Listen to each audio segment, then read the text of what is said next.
Xem nhiều hơn tại App WAMI, Lời Chúa bên bàn. Đa dạng nội dung, Lời Chúa cho mọi lứa tuổi.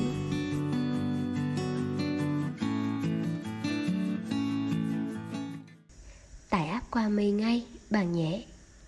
Today's question is, why have so many claimed to see apparitions of Mary? In this video, I'll answer that question from a biblical perspective. Then afterwards, as always, I'll share some helpful resources, so stick around until the end.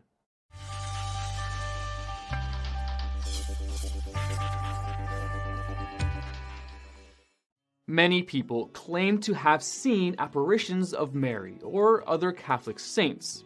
However, biblical teachings don't speak highly of supernatural visions that go against sound biblical teachings. Why then do people claim to see these visions, and how should we interpret them? Human beings were designed to be with God, so we naturally desire spiritual experiences. This can lead us to jump to conclusions, misinterpret, or overreact to situations that seem to be supernatural. It also makes us vulnerable to false teachings. It's not unusual to see what we want to see or expect to see, and this can lead us to interpret an odd experience as an apparition of Mary. True messages from God are unmistakable and in harmony with the rest of His Word. Apparitions of Mary, by their very nature, cannot be either one of these.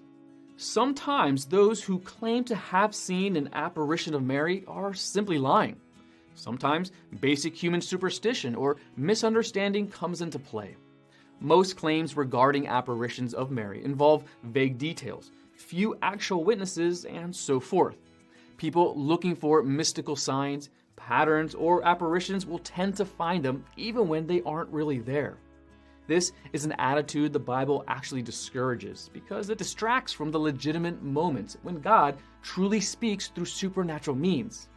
It is quite possible that some of those who claim to have been visited by Mary did have a real supernatural encounter, although the supernatural being contacting them was a demon masquerading as Mary rather than Mary herself. None of this is to say that every claim regarding apparitions of Mary is due to overt satanic influence, or that all people making such claims are blatantly lying. But every spiritual claim must be judged against the written Word of God. God can in fact speak to people in visions and dreams. He has also, on occasion, sent angels to deliver His messages. However, the Bible clearly warns that the devil is capable of creating visions and experiences as well, so we can't treat every such incident as if it comes from God.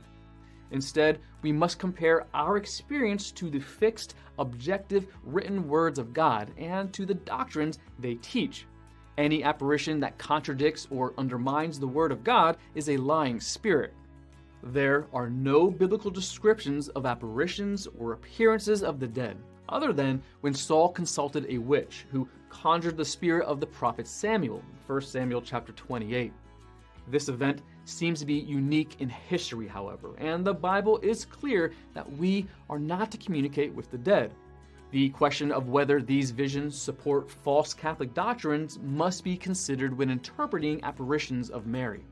In other words, there are more biblically sound, reasonable explanations for apparitions of Mary than simply accepting them at face value.